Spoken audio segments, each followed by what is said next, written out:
Welcome back! Do you not hear it speak? Hello?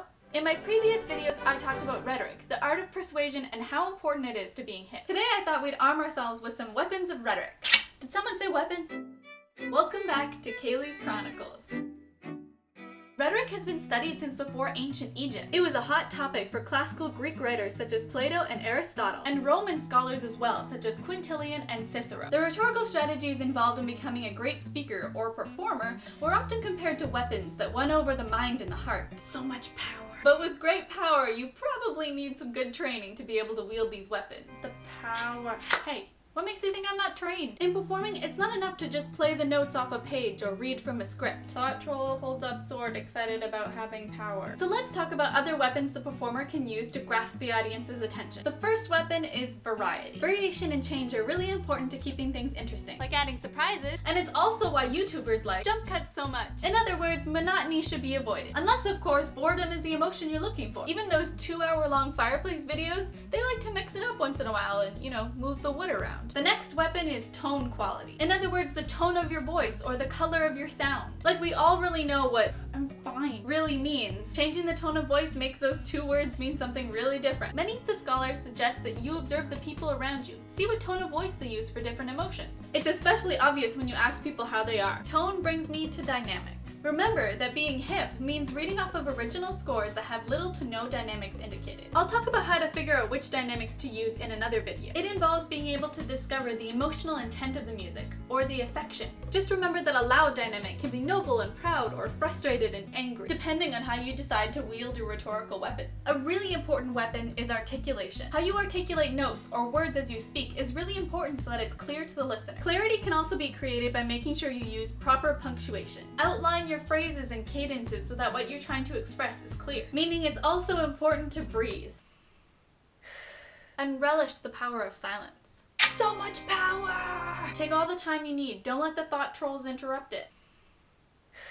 The next weapon is emphasis. Using different inflections on the notes or the words that you're saying can change the connotation for the audience. I told you to practice, but I don't wanna. A deadly weapon always involves speed or tempo, which can be the speed at which you're playing the whole piece. But thinking about speed can also apply to the length of each individual note and allow for rhythmic play within a tempo that we call rubato. And finally, my favorite weapon, the deadliest of them all, humor. It adds just a little spice and flavor to the performance and avoids being tedious. Quintilian also points out that it's great for humbling the performer. Great, so we have all these weapons, but how do we hone them so that we don't stab ourselves in the foot? Yeah, like I'm that clumsy.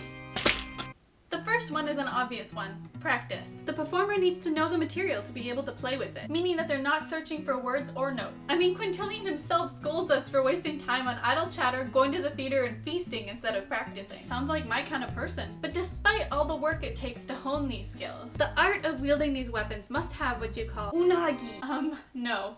Sprezzatura, which is the illusion that you create that what you're doing is effortless. The second thing is detail. Cicero talks about how it's important to absorb all the little tiny details while you're studying to become a great performer, but also says once you've absorbed all the details not to get bogged down by too much information. Number 3 is imitation. They encouraged imitating the styles of the great masters before you developed your own. Number 4 is modesty. It was mentioned by many, even into the Baroque era, that modesty is necessary for the art of persuasion. To be overconfident and arrogant was seen as an obstacle to reaching the audience and only leads to insult. Quintilian recommended avoiding too much solitary study so that you gain perspective in the bigger world. In the end, of course, they say the rules are just a starting point. They say that the mature performer should just use them as tools and not let it inhibit their creativity. As always, thank you guys so much for watching. If this video made you curious and you want to look deeper into rhetoric and music, I can recommend Judy Tarling's The Weapons of Rhetoric, which is just an awesome book and really inspired me to do this video. Good luck on your adventures this week, and don't forget, stay hip. Don't knock over the camera. Different emotions. Damn it, Fridge. Monastery. That's not a word. Cicero talks about how it's important to absorb weapons of rhetoric. Oh my god. With some weapons of rhetoric. I cannot speak English. That is hard to say. That's a good tongue twister if anyone needs one. For mature? I don't know. Depending. It's so lovely. Okay, this is not threatening at all. Ourselves with some weapons. My tummy's making noises. So much power! Oh no. Orator. orator. Orator. Orator. Orator? Orator. Orator? Orator. Orator. Alright. Performer can use blah blah blah blah blah blah blah blah. Greek writers, composers. Nope. It did it. Happy dance, do the happy happy dance.